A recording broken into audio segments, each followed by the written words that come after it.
Ces panneaux indiquent le commencement et la fin d'une zone de stationnement à durée limitée. On appelle cette zone également zone bleue. Dans cette zone, les jours ouvrables, tous les conducteurs de voitures doivent utiliser le disque de stationnement.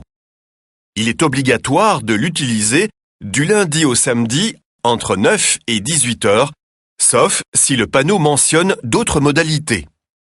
Vous devez placer le disque de stationnement de manière visible sur la face interne du pare-brise.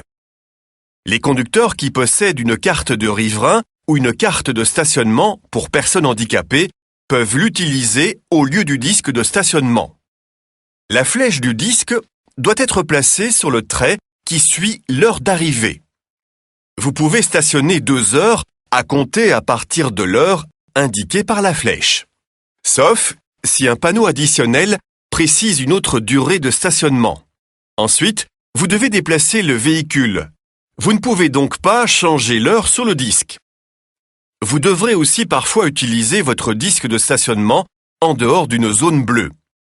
Voyons ce que ces panneaux signifient. Le panneau supérieur indique que vous pouvez stationner une voiture. Le panneau en dessous signifie que vous devez employer le disque de stationnement. Les riverains peuvent utiliser leur carte de riverain. Et la flèche qui pointe vers le haut signifie que vous pouvez stationner au-delà de ce panneau. Il y a d'autres types de zones de stationnement comme celle-ci.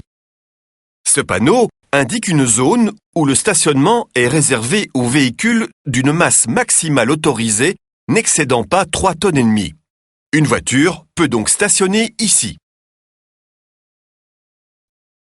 Beaucoup d'emplacements sont munis d'un horodateur ou d'un parcomètre. Vous devez payer le tarif affiché sur l'appareil.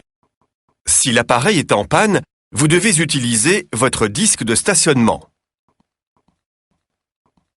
Voici le panneau général qui autorise les véhicules à stationner.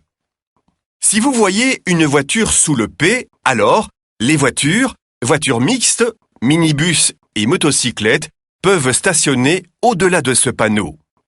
Ce camion ne peut donc pas se trouver à cet endroit et le conducteur de ce cyclomoteur commet également une infraction. Il y a des panneaux comme celui-ci qui désignent un emplacement de stationnement pour certains véhicules. Vous ne pouvez donc pas stationner votre voiture au-delà de ces panneaux. Mais vous pouvez vous y arrêter pour embarquer ou débarquer un passager, par exemple. Si vous voyez ce panneau et vous allez stationner, vous devez obligatoirement le faire sur l'accotement. Vous ne pouvez donc pas stationner sur la chaussée. Et ce panneau vous oblige à stationner sur la chaussée et non pas sur l'accotement. Vous l'aurez déjà compris. Ce panneau vous oblige à stationner en partie sur la chaussée et en partie sur l'accotement. Avant de descendre de votre voiture, vous devez tirer le frein à main, fermer toutes les fenêtres et le toit ouvrant. Vous éteignez le moteur, retirez la clé du contact et vous fermez les portes dès que vous êtes sorti.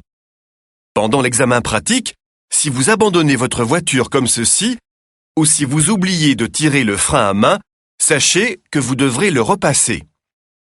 Après être descendu, il est conseillé de marcher vers l'arrière de la voiture, alors que lorsque vous allez embarquer, vous devriez passer par devant. De cette manière, vous voyez toujours le trafic venant de l'arrière.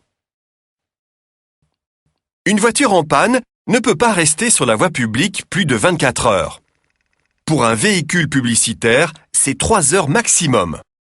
Il est interdit d'offrir à la vente un véhicule sur la voie publique.